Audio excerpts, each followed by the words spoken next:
The star. Of all the character types, the star is perhaps the most powerful of all. People are divided by all kinds of consciously recognized categories: race, gender, class, religion, politics. It is impossible, then, to gain power on a grand scale or to win an election by drawing on conscious awareness. An appeal to any one group will only alienate another. Unconsciously, however, there is much we share. All of us are mortal. All of us know fear. All of us have been stamped with the imprint of parent figures, and nothing conjures up this shared experience more than myth. The patterns of myth, born out of warring feelings of helplessness on the one hand and thirst for immortality on the other, are deeply engraved in us all. Stars are figures of myth come to life. To appropriate their power, you must first study their physical presence. How they adopt a distinctive style, are cool and visually arresting. Then you must assume the pose of a mythic figure: the rebel, the wise patriarch, the adventurer. The pose of a star who has struck one of these mythic poses might do the trick. Make these connections vague. They should never be obvious to the conscious mind. Your words and actions should invite interpretation beyond their surface appearance. You should seem to be dealing not with specific nitty-gritty issues and details, but with matters of life and death, love and hate, authority and chaos. Your opponent, similarly, should be framed not merely as an enemy for reasons of ideology or competition, but as a villain, a demon.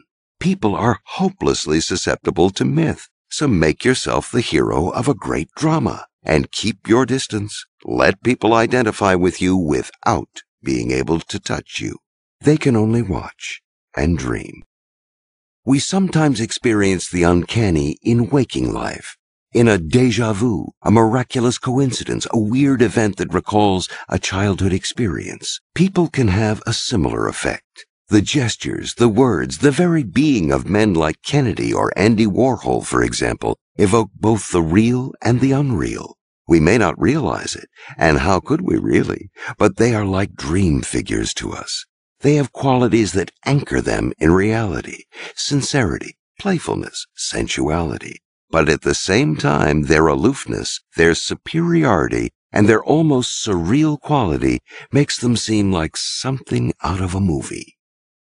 These types have a haunting, obsessive effect on people. Whether in public or in private, they seduce us, making us want to possess them both physically and psychologically.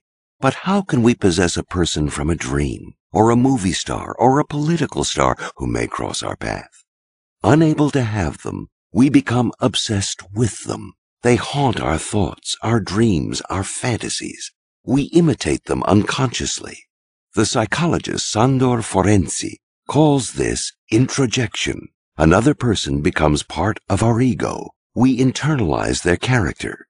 The star is a creation of modern cinema. That is no surprise. Film recreates the dream world. We watch a movie in the dark in a semi-somnolent state.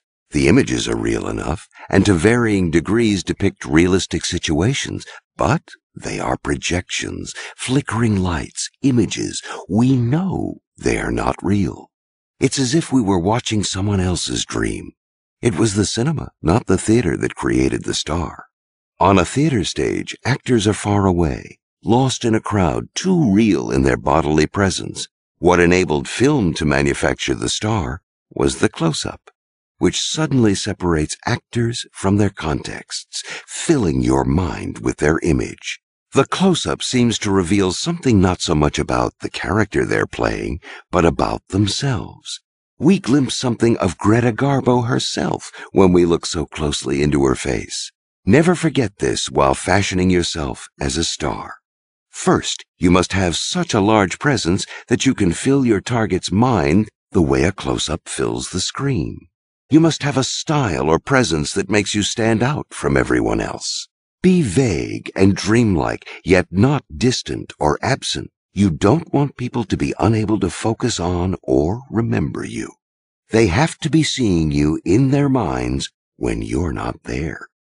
Second, cultivate a blank, mysterious face. the center that radiates starness. This allows people to read into you whatever they want to, imagining they can see your character, even your soul.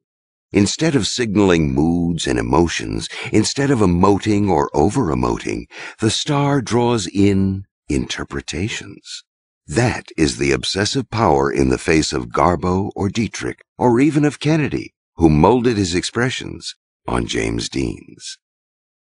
A living thing is dynamic and changing, while an object or image is passive, but in its passivity, it stimulates our fantasies. A person can gain that power by becoming a kind of object. A star must stand out, and this may involve a certain dramatic flair. Sometimes, though, a more haunting, dreamlike effect can be created by subtle touches, the way you smoke a cigarette, or vocal inflection, a way of walking. It is often the little things that get under people's skin and make them imitate you. The lock of hair over Veronica Lake's right eye, Cary Grant's voice, Kennedy's ironic smile. Although these nuances may barely register to the conscious mind, subliminally, they can be as attractive as an object with a striking shape or odd color. Unconsciously, we are strangely drawn to things that have no meaning beyond their fascinating appearance. Stars make us want to know more about them. You must learn to stir people's curiosity by letting them glimpse something in your private life, something that seems to reveal an element of your personality. Let them fantasize and imagine. A trait that often triggers this reaction is a hint of spirituality, which can be devilishly seductive, like James Dean's interest in Eastern philosophy and the occult. Hints of goodness and big-heartedness can have a similar effect. Stars are like the gods on Mount Olympus who live for love and play. The things you love, people, hobbies, animals, reveal the kind of moral beauty that people like to see in a star. Exploit this desire by showing people peaks of your private life, the causes you fight for, the person you are in love with, for the moment. Another way stars seduce is by making us identify with them, giving us a vicarious thrill. The key is to represent a type, as Jimmy Stewart represented the quintessential middle American, Cary Grant the smooth aristocrat. People of your type will gravitate to you, identify with you, share your joy or pain. The attraction must be unconscious, conveyed not in your words, but in your pose, your attitude. Now, more than ever, people are insecure and their identities are in flux. Help them fix on a role to play in life, and they will flock to identify with you. Simply make your type dramatic, noticeable, and easy to imitate. The power you have in influencing people's sense of self in this manner is insidious and profound. Remember, everyone is a public performer. People never know exactly what you think or feel. They judge you on your appearance. You are an actor, and the most effective actors have an inner distance. They can mold their physical presence as if they perceived it from the outside. This inner distance fascinates us. Stars are playful about themselves, always adjusting their image, adapting it to the times. Nothing is more laughable than an image that was fashionable 10 years ago, but isn't anymore. Stars must always renew their luster or face the worst possible fate, oblivion.